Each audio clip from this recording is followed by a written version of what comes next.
Bangladesh army के अंदर घुस गया जमाते इस्लामी। वही बांग्लादेश फौज में हुआ दोस्तों जो पाकिस्तान में जनरल जियाउल हक ने करा था। जमाने में लोग कहते हैं, अगर आप किसी भी पाकिस्तानी से पूछिए जमाने में जियाउल हक के आर्मी चीफ बनने से पहले, और जनरल वो ब्रिटिश टाइम के थे साहब, ट्रेंड थे ब्रिटिश टाइम के। वही शाम को विस्की लेना, वही नाच गाना, अंग्रेजों का एक लाइफस्टाइल हुआ करता था। मैं ये नहीं कह रहा अंग्रेजों का लाइफस्टाइल सही है कि गलत है, मैं वो कमेंट नहीं कर रहा। मैं सिर्फ ये कह रहा हूं कि जियाउल हक के आने के बाद सब कुछ बदल गया पाकिस्तानी फौज में।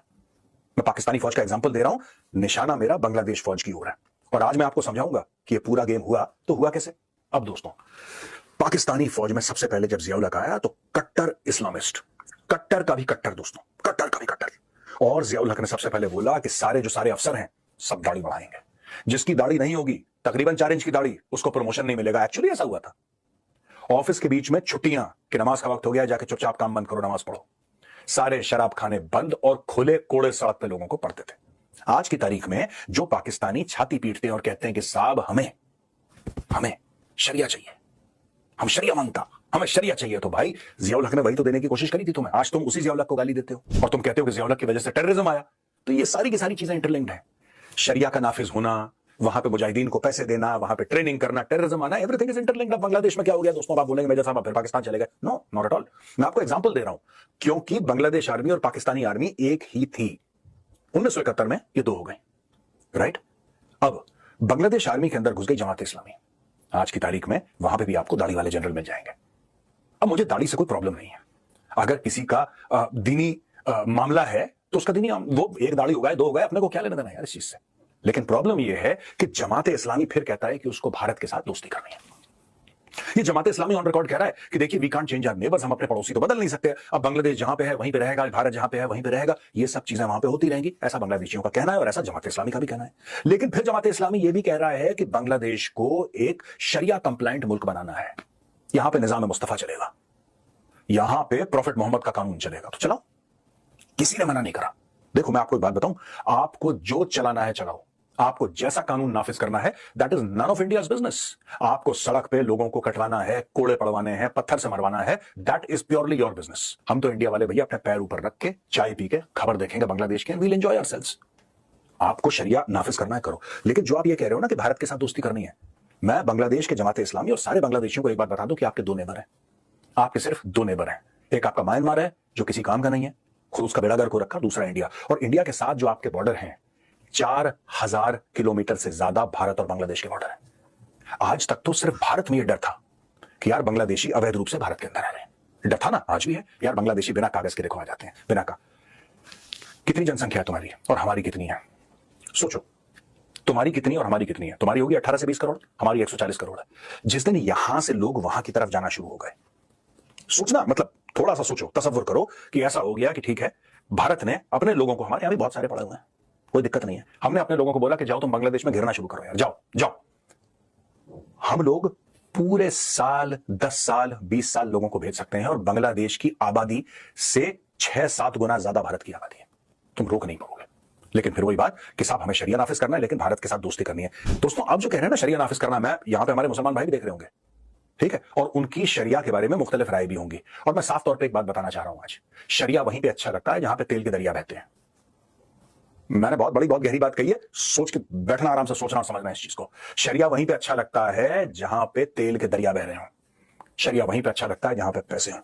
शरिया वहां पे अच्छा नहीं लगता जहां पे 2 वक्त की रोटी ना हो खाने की, राइट। और बांग्लादेश में 2 वक्त की रोटी का आज की तारीख में प्रॉब्लम है।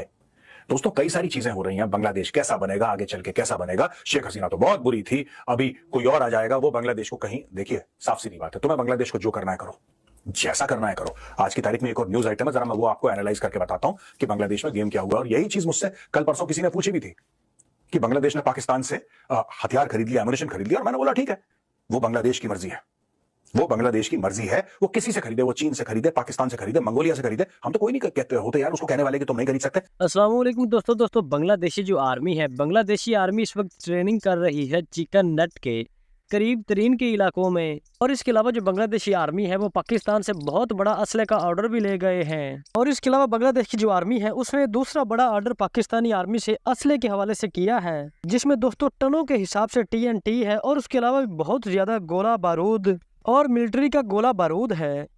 जिसमें मिसाइल वगैरह भी शामिल हैं। और अब ये सारा असला जात, अब ये सारा असला पाकिस्तान बांग्लादेश को देगा।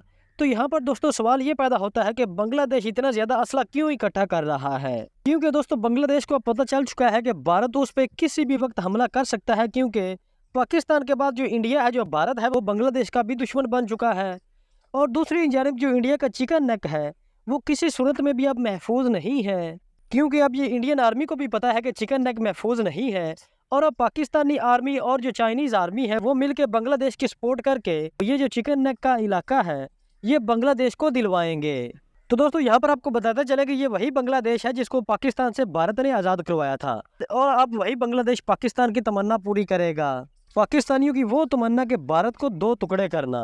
तो दोस्तों इंडिया जिस जगह पर बहुत ज़्यादा कमज़ोर है, अगर बांग्लादेश उस जगह पे कब्जा कर लेता है, काबिज हो जाता है, यानी कि उस जगह को, उस रास्ते को इंडिया से काट देता है चाइना और पाकिस्तान की मदद से, तो दोस्तों फिर पाकिस्तान का ऐसा बदला पूरा होगा जिसे दोस्तों कोई सोच भी नहीं सकता।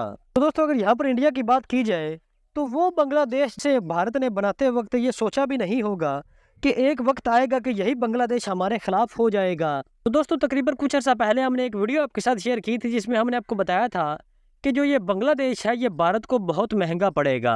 तो दोस्तों जैसा कि आपको बेशतर वीडियो आप देख सकते हैं कि 1971 की जंग के हवाले से कि तकरीबन 37,000 कैदियों को इकट्ठा कर लेना ये कोई बहुत बड़ी जीत नहीं है। जैसा कि आपको पता है कि 1971 में इंडिया ने पाकिस्तानी कैदियों को वहाँ पर इकट्ठा किया था, पाकिस्तान के जो आर्मी थी उसे यरगमाल बनाया था। तो दोस्तों यहाँ पर यह बात होती है कि आप लोगों के दिलों को जीतें। तो इस हवाले से जो भारत है, जो इंडिया है, उसने बांग्लादेश के दिलों को, बांग्लादेशी अवाम के दिलों को हारा था। तो दोस्तों यहाँ पर आपको बताता चले कि ये जो बांग्लादेश है ये भारत को बहुत महंगा पड़ेगा और ये बांग्लादेश भारत को उल्टे पांव भगाएगा। तो दोस्तों इस हवाले से इंडिया को सबसे बड़ा खतरा ये है कि चिकन नेक कहीं ना कट जाए उससे। और इस हवाले से जो चाइनीज़ इन्वेस्टमेंट है बांग्लादेश में, तो दोस्तों इस हवाले से ये भी कहा जा रहा है कि चाइनीज़ जो इन्वेस्टमेंट है वो बांग्लादेश में बढ़ गई है, जिससे जो चाइनीज़ सफ़ीर हैं वो मोहम्मद यूनुस साहब से भी मिले हैं। और इसके अलावा वो जमात इस्लामी के हेड क्वार्टर में भी 2-3 चक्कर लगा चुके हैं। जमात इस्लामी के हेड क्वार्टर में चाइनीज़ सफ़ीर ने काफ़ी विज़िट किया है और इसके साथ ही चाइनीज़ सफ़ीर ने कहा है कि हम जमात इस्लामी की हर मुमकिन मदद करेंगे। और इसके अलावा ये भी कहा जा रहा है कि जमात इस्लामी की जो विंग्स हैं वो बांग्लादेश में इस कदर इस वक्त मजबूत हैं कि दोस्तों आप इस बात से अंदाज़ा लगा सकते हैं कि बांग्लादेशी आर्मी के जो बेशतर जनरल्स हैं वो भी जमात इस्लामी से मुंसलिक हैं, यानी कि इस वक्त पूरा का पूरा बांग्लादेश जमात इस्लामी के हाथ में है। तो दोस्तों ये वही जमात इस्लामी है जिसके लीडर को 2 साल पहले हसीना वाजिद ने फांसी दिलवा दी थी। तो अब वही जमात इस्लामी है जिसने पूरे बांग्लादेश पे कब्जा किया हुआ है, यानी कि पूरे बांग्लादेश के दिलों पर राज कर रही है जमात इस्लामी। तो दोस्तों ये थी हमारी आज की वीडियो। अगर वीडियो अच्छी लगी हो तो वीडियो को लाइक और चैनल को लाजमी सब्सक्राइब कीजिएगा। तो हाजिर होते हैं एक नई वीडियो लेकर। अल्लाह हाफिज़।